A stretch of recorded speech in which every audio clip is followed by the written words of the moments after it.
everyone's enjoying the lockdown videos. I'm having a lot of fun making them. So we're going to do 2 more segments on rider and utilising your position and starting to utilise your position a little bit better.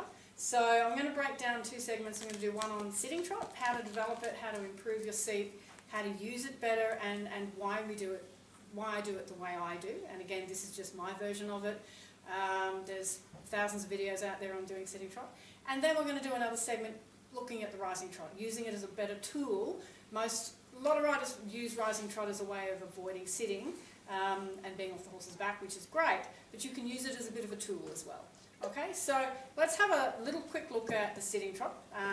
Quick bit of theory again before we get on the horse. And the main thing, looking at all those things we talked about in our first sections, apply to the sitting trot. Upper core firm, that little stretch up, firm these muscles up, let your lower back soften, because for the sitting trot you really have to do the trot in your lower back, because your back has to help your hips follow the horse's back. Okay, so for me, the most important part about doing the sitting trot is understanding what the horse's back is actually doing underneath you, how that affects what's coming from the hind legs, and being able to utilise that properly. Okay, so the basis of my sitting trot theory is the fact that when a horse picks his hind leg up, his back on that side goes down. When he puts his hind leg on the ground and pushes into the weight, his back on that side goes up. Okay, so the horse's back muscles on either side of his lumbar are actually going up and down a little bit like pistons. All right, so that as he's bringing that hind leg up, he's actually dropping his hip. And we actually do that ourselves. When we pick our leg up to step forward, we actually drop our hip. We don't push our hip upwards. Okay, so the horse does this as well. And that's the actual movement that your lower back and your seat is sitting on. By learning to utilise this movement really well, you can tell at any one time exactly what the hind legs are doing, which hind leg is coming up at that particular point in time by learning how to feel it. This gives you your timing later on for your lateral movements. Training laterals, getting longer strides in the hind legs, teaching the horse half steps, working into piaffe, it's all relevant. Okay? Teaching your back to really follow the horse's back. Now, it's really important though that we don't create movement with our seat and our back. We're not going to sit there and shove and push the horse, because then you're actually riding with your shoulders. We're going to allow our lower back to follow the horse's back. So we're going to let our one side drop down as one side drops down, the other one comes up, and vice versa. I do apologise, here you now have a lovely view of my arse. So, our back's going to actually do that a little bit. We're still going to keep hip, knee and ankle soft and supple, and the weight of our leg stays down into the ball of the foot. We don't want to close our thigh. If we close our thigh, we'll stiffen our hips. We stiffen our hips, we'll stiffen our lower back, and we'll start to bounce. And also, if you close your thigh and grip to hang on in your sitting trot, you're restricting the horse's back. It's like someone hugging you and then saying, run. You always have to say, well, let me go, and I can actually go. So it's the same theory. All right? So those main things is core up, lower back soft, teach yourself to feel that movement of the horse's back. In all paces, the horse works his hind legs alternately. It's what he does throughout the rest of the pace, depending on what the pace is, which determines exactly how your body follows that movement. So it does apply to a degree to the walk as well, but we're not going to go into the walk to that extent today. It'll make this thing too long. So this is mostly focusing on the sitting trot, and I'm going to right away from the camera when we're on the horse so you can actually see what his back does and look at what the hind legs do in respect of what his hips are doing. So being able to follow the horse's back with your lower back, keeping your hip, knee and ankle supple. And the other important thing is, when you're learning to do this, start with really small steps and small amounts. Okay? You have got to slowly train your muscle memory, same as doing anything else. If you try and just go from rising trot into sitting trot and just try and keep up with it, you'll tense too many muscles. This is done through suppleness and tone and not tension. Okay? Muscle memory, that your body learns how to follow that movement. There's some horses that are super easy to sit to, and some horses that have a much bigger range of movement, takes a lot more to sit to. The bigger the horse with a short rider, for me riding a big horse in sitting trot is a little harder because I've got short legs. So my legs don't fit as nicely around the horse as what they could do if I was taller or was on a horse that was a better shape and size. So we're actually going to do this today on quite a big horse with a big trot to make it more obvious. and even I have to work a bit to actually keep up with his lovely big trot. Okay, so let's go and get in the saddle and see how we go. Okay, hi everyone. So, ridden section for sitting trot. I thought I'd use Star today to do the trot work because of the size of his trot. He makes me work quite hard to stay with it, as opposed to using my other horse, Gabby, who's got a trot like melted butter. It's so smooth to sit on, excuse me. So, just as a start, just recalling that, yes, we're going to hold ourselves firmly with our front core. We're going to let our lower back core work. We're going to keep the weight of our legs balanced into the ball of our feet. And we're going to start with quite a small trot and gradually build up so that I can gradually get this guy to lift his shoulders a bit and bring that hind leg under. When a horse really lets go their back in the trot and really comes through nicely, they almost suck you into their back. It's really quite easy to ride.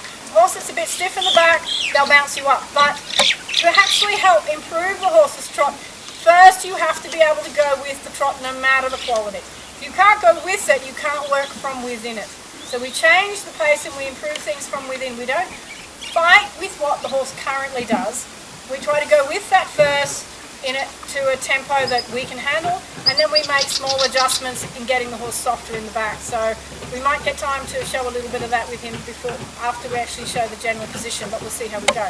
So what I'm going to do first is I'm going to get this guy walking and trotting a little bit away from the camera, because as we talked about, have a look at what his hind legs do in respect to what my feet does, which does happen a little bit in the walk as well. Happens in all cases. Alternately. And one goes up, the other one goes down. And as he's going to pick up a hind leg, he'll actually drop his back and tip on that side. After he thinks he's back. So we pick up a little bit of trot. We're not going to do, as I said, a huge trot on him because he's still learning to get more soft in his back. I've got to really sit up firm and carry my core. So I'm going to trot away from the camera again, so that you can really watch what his back legs are doing, what my lower back does. I'm just following the movement from his back. And then you can see I've got straight at the camera from the front. My legs will wobble a little bit because I've got short legs and they stick out. And keep this trot where he can give me the best, softest swing in his back. I'm going to try and pop up in the canter. A circle and then I'll go directly away from the camera again. So he keeps his trot a little bit, wants to throw me a little tiny bit forward. I've got to slightly resist that, get myself a little bit more in behind it, arch my back, roll my shoulders back a little bit. I'll try and feel. There we go. He just gave me his back to make it so much softer and easier to stick to. And that's what we're looking for, so that his muscle memory and my muscle memory starts to work a little bit together. Again, I have to remind myself to stretch up. Very easy in sitting trot to let the shoulders come down and take the trot here. And that's hard work, but don't fold in the middle like that. Push it out. I bring him back to a much shorter step. I stay tall, my feet's quite light. I let him find his rhythm and his lift underneath me. I stay as centered as possible. And I want to be able to feel left, right, left, right, left, right, left, right. And if you want something to look at, so as my left seat goes down, his left shoulder will go down and touch the ground. And I know then that that's when his left hind leg is coming up. Left, right, left, right, left, right, left, right. Left, right, left, right, left, right, right. My elbows are nice and supple so that my hands stay nice and strong to work with him. You've got to spend a little bit of time developing that muscle memory so that you naturally start staying tall in your core. Every now and then I'll loosen and roll my shoulders back a little bit so I can feel tension creeping up to them. I want to keep my shoulders out of the equation for this trot. And again, I can think left, right, left, right, right, left, right. And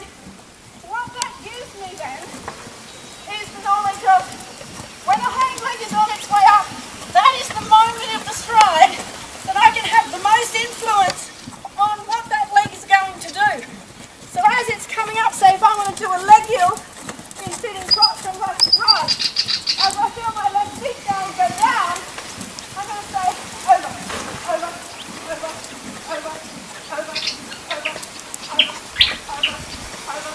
So I automatically ride into it. Just go to the back a little bit soft more, so that's really nice. I'm going to do little leg your right to left. Over, over, over, over, over, over, over, over, over, over. And then we're going to come to a halt because I need a break. Okay, so right, doing sitting trot is not about just going with the horse and keeping up with the movement. You want to teach yourself to have a really effective sitting trot that you can influence the length of stride from a hind leg, the direction it's going to take, if you want a lateral step, if you want it quicker. You can tell all of that through your lower back by utilising your sit properly. Do a tiny bit more, now that I've got my breath. Alright, so we've still got to keep our elbows soft and supple. And by all means, it's quite a good thing that you can do this with the stocking on your elbow, because what the stocking will help you do, if you put it on, is the stocking will encourage you not to push out here. If you push out with your back for your sit trot, you'll collapse through here. And if you had the stocking on, you'd feel that. So you would imagine that stocking's on, that we're keeping the pressure off our elbows, but we're also going to keep the pressure off our lower back. Here we go, trot. We're going to keep the trot nice and easy and short while we gradually get him comfortable and get him collecting into his back a little better. There. And then I can ride slightly bigger swings through my back. And then we're going to bring the steps a little shorter again. My feet get lighter, I encourage him to come up to me. That's just blocking over. You take a step shorter, you've got to have room to allow that energy to come upwards. Then we're going to push the energy a little bit forwards. Good boy. Then we're going to bring the energy back up again. So I'm slightly altering the direction and the movement and the length of the swing of my lower back and my feet in coordination with his, so that I can actually adjust and change his trot a little bit. And as soon as I then stop my back, close my leg, my horse will stop as well. So your sitting trot has a lot of influence on the horse in how you do it. So a few main points. Keep this front core up firm. Okay, don't fold in the middle. Your horse doesn't do trot with a solid back. He does trot like this. Your lower back has to do that so that you can feel and influence the individual steps of the back legs to then progress and take you up further through the reins and do more exercises with your horse, and that puts you much more in tune with your horse.